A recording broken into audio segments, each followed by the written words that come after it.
क्या आपने कभी सुना है किसी माँ बाप ने अपने ही बच्चों को घर के अंदर जंजीरों से बांध कर कैद करके रखा? The kids were not allowed to clean themselves. In reality, authorities say that is so.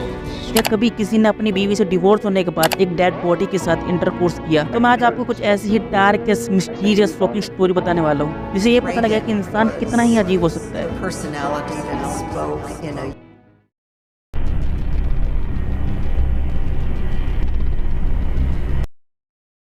अगर आप YouTube पर जाकर टाइप करोगे जॉन डंकन ब्लाइंड डेट, वहाँ पर एक वीडियो आएगी जिसके अंदर सिर्फ ऑडियो है एक डेड बॉडी के साथ सेक्स करते हुए। इनसे मिलो, ये है जॉन डंकन जिन्होंने डेड बॉडी के साथ किया। जी हाँ, मई 1980 में जॉन डंकन ने अपने करियर का सबसे कंट्रोवर्शियल आर्टिस्टिक एक्ट किया, ब्लाइंड डेट। उन्होंने तेजवानिया से एक फीमेल डेड बॉडी खरीदी जिसके साथ वो सके, जिनसे उनका आखिरी सीड है वो डेड बॉडी के साथ जमीन पर दफन हो जाए। उन्होंने ये इसलिए किया क्योंकि उनकी वाइफ से उनका डिवोर्स हो गया था और उन्होंने ये डिसाइड किया कि वो अपनी मर्दानगी त्याग देंगे, और ये करने से पहले वो अपने आखिरी सीड को बरी करना चाहते थे। तो उन्होंने डेड बॉडी के साथ इंटरकोर्स किया जिससे उनका आखिरी सीड बरी हो जाए। इस चीज की वो डॉक्यूमेंट्री बनाना चाहते थे, लेकिन उस जगह पर कैमरा अलाउड नहीं था, तो उन्होंने अपने टेप रिकॉर्डर पर ऑडियो रिकॉर्ड करी और उसी को यूट्यूब पर अपलोड कर दी। और उसी ऑडियो टेप को आप सुन सकते हैं इस वीडियो में।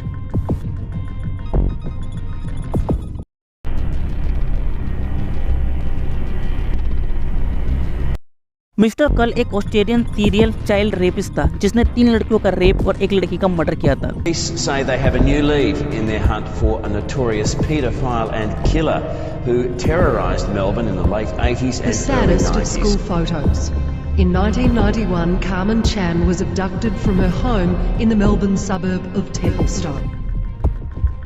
1980 के अंत से लेकर 1990 की शुरुआत तक मेलबर्न और विक्टोरिया के नॉर्दर्न ईस्टर्न सबसेन में उसका खौफ था। ये अपना चेहरा एक तरह के मास्क से कवर करके रखता था जिससे कोई भी इसका चेहरा ना देख पाए। इसकी पहली विक्टिम 11 साल की लड़की थी। 22 अगस्त 1987 में सुबह 4 बजे ये घर की खिड़की कांच तोड़कर घर में दाखिल होता है और गन पॉइंट पर घर वालों को होशियार बना लेता है और उस घर में 11 साल की लड़की को एक रूम में ले जाकर 2 घंटे तक उसका रेप करता है। और ये जाते वक्त अपने साथ वैले रिकॉर्ड और एक ब्लू कोड लेकर जाता है और अपने पीछे कोई भी एविडेंस नहीं छोड़ के जाता। ये इतना चालाक था, जब भी किसी लड़की का अपहरण करता था तो अगले ही दिन उस लड़की को उसके घर के पास छोड़ देता था और उसके बॉडी पर कोई भी एविडेंस नहीं छोड़ता था। वो लड़की को नहलाकर, उसके बाल कोम कर ब्रश कराकर, उसके नाखून काट कर तब वो वापस छोड़ता था ताकि फोरेंसिक में कोई भी एविडेंस नहीं मिल सके। और जब भी किसी लड़की का अपहरण करता था वो ऐसा ही करता था, लेकिन एक लड़की को छोड़कर, किम चैंग। इस लड़की की डेड बॉडी मिलती है अगले दिन इसके घर के पास। लोगों का मानना था कि इस लड़की ने शायद मिस्टर कर्ल का चेहरा देख लिया होगा, इसलिए मिस्टर कर्ल ने इसको मार दिया। और किम चैन की डेथ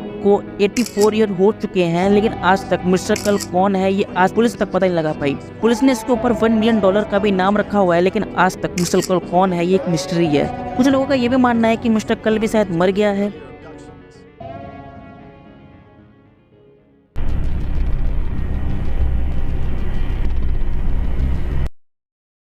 बिली मिशिगन एक अमेरिकन आदमी था जिसके अंदर 24 पर्सनैलिटी थी। 77 police in Columbus arrested Mulligan for the rape of 3 women on the Ohio State campus. He was found innocent by reason of insanity. The doctors told the court the defendant is a psychiatric curiosity.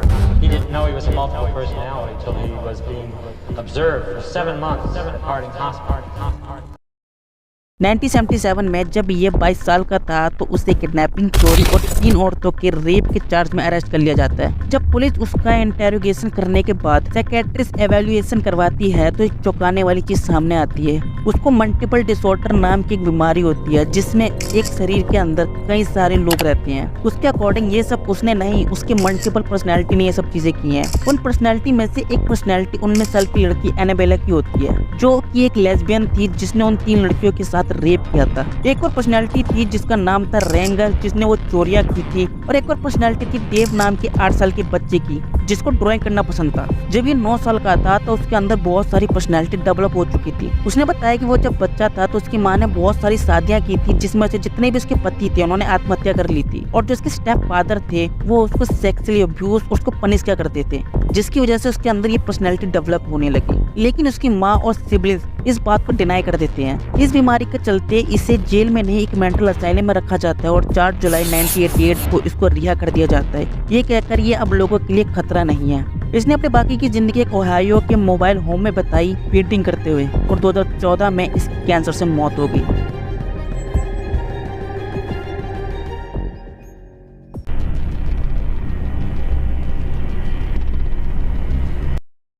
Danny render एक American serial killer था जिसने 10 लोगों का torture करके बेरहमी से murder किया था। इसे BTK किलर भी कहा जाता है। BTK मीन्स बाय टॉर्चरिंग किल। उसकी बहुत अजीब सी फैंटेसी थी। वो अपने आप को कुर्सी से बांध लेता था और अपने फेस पर एक प्लास्टिक का बैग डाल लेता था जिससे वो अपने आप को सफोकेट करा सके, और ये चीज दिन पर दिन बढ़ती जा रही थी।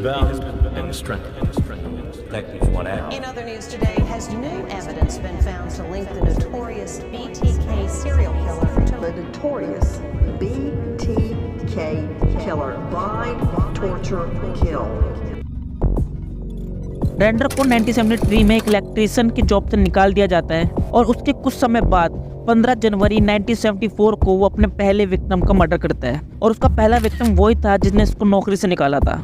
जब वो उसका परिवार अपने घर में शांति से सो रहे होते हैं तो ये घर में चुपचाप घुसता है और उस घर में रहने वाले सभी व्यक्ति की हत्या कर देता है। 11 साल की जोशी और 9 साल के जोशी को मजबूर किया था जब वो उसके माता पिता का कत्ल करे तो वो उसे देखे। इस परिवार का मर्डर करने के बाद जब रेंडर वहां से जाता है तो अपने पीछे कोई भी एविडेंस नहीं छोड़ के जाता है जिससे पुलिस उसे ढूंढ सके, और पुलिस भी पता नहीं लगा पाती है कि इस फैमिली मर्डर किसने किया था। और जब इस फैमिली की मर्डर की 30th एनिवर्सरी होती है तो इस फैमिली की फोटो के साथ एक आर्टिकल भी लिखा जाता है जिसमें लिखा जाता है शायद वो मर्डर भी मर चुका है जिसने इस फैमिली का मर्डर किया था। और इसे देखकर रेंडर गुस्सा हो जाता है। वो पुलिस वालों को बताने के लिए कि वो भी जिंदा है तो वो रेंडर पुलिस वालों को कुछ अजीबोगरीब फोटो भेजता है जिससे वो पुलिस वालों को तंग कर सके। और जब वो पुलिस वालों से एक लेटर में पूछता है कि अगर मैं तुमको एक डिस्क भेजूं क्या तुम उससे पता लगा सकते हो मेरे लोकेशन का, और पुलिस वाले जवाब देते हैं कि मैं डिस्क से पता नहीं लगा सकता तुम्हारे लोकेशन का। इस जवाब को पढ़ने के बाद रेंडर उन्हें एक डिस्क भेजता है जिसके अंदर उसकी विक्टिम को टॉर्चर करते हुए मारता हुआ उसकी फुटेज होती है, और उस डिस्क के टेक्नोलॉजी से पुलिस पता लगा लेती है कि रेंडर कहाँ पर है और उसे पकड़ लेती है। लेकिन जब रेंडर की कोर्ट में पीसी चल रही होती है तो वो आखिरी वक्त तक यही कहता है कि पुलिस ने मेरे से झूठ बोला।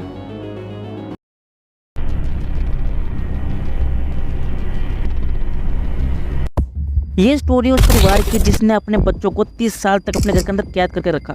ये फैमिली कैलिफोर्निया में रहा करती थी। फैमिली का नाम था Turpin family. Dave and Louise Turpin नाम का ये कपल साल 1985 में शादी करते हैं। उस समय डेविड की उम्र 23 साल और लुइस की उम्र 16 साल की थी। ये पहले वर्जीनिया में रहा करते थे। शादी के बाद ये टेक्सास में रहने लगे। फिर 1989 में रियो विस्टा में शिफ्ट हो गए और वहाँ से 2010 में कैलिफोर्निया। और 2018 में इनकी शादी को 30 साल हो चुके थे और इन 30 सालों में इनको 13 बच्चे पैदा होते हैं जिसमें से 3 लड़के और 10 लड़कियां थी। एक दिन यहाँ के लोकल पुलिस स्टेशन में 17 साल की लड़की का फोन आता है जो अपना नाम जॉर्डन ट्रिपन बताती है।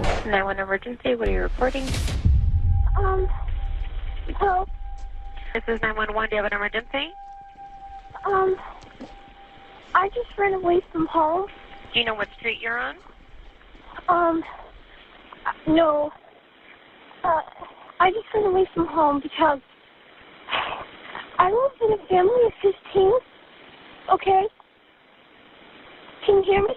And we have abusing parents. Did you hear that? Okay, how did they abuse you? Okay. They hit us, they throw us across, they throw us across the room. They pull our hair, they yank out our hair. I have my two little sisters right now are chained up. Okay, how old are you? I'm 17. What's your name? Golden Turkus.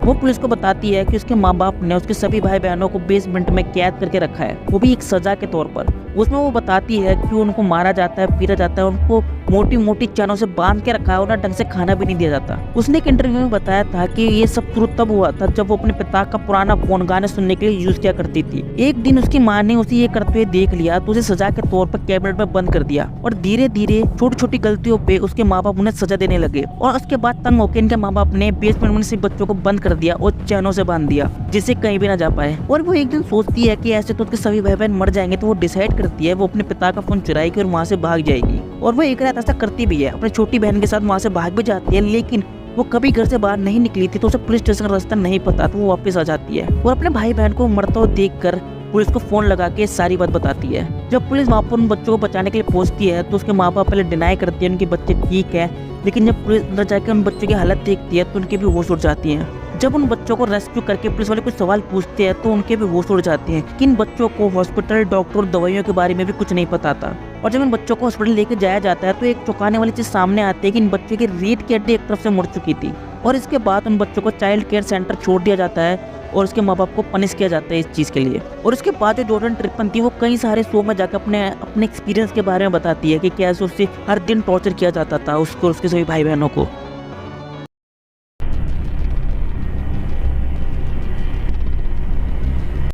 आपको दिल्ली का famous Burari case तो याद ही होगा।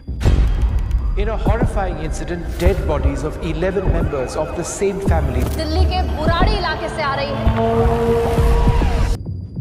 1 जुलाई 2018 को बुराड़ी के संत नगर गली number 2 house number 137 में एक ही फैमिली के 11 लोगों ने सुसाइड कर ली थी और इस घर को फांसी घर के नाम से भी जाना जाता है। ये पहला ऐसा मिस्टीरियस केस था जिसका ना ही कोई गवाह था, ना ही कोई चश्मदीद गवाह और ना ही कोई अपराधी।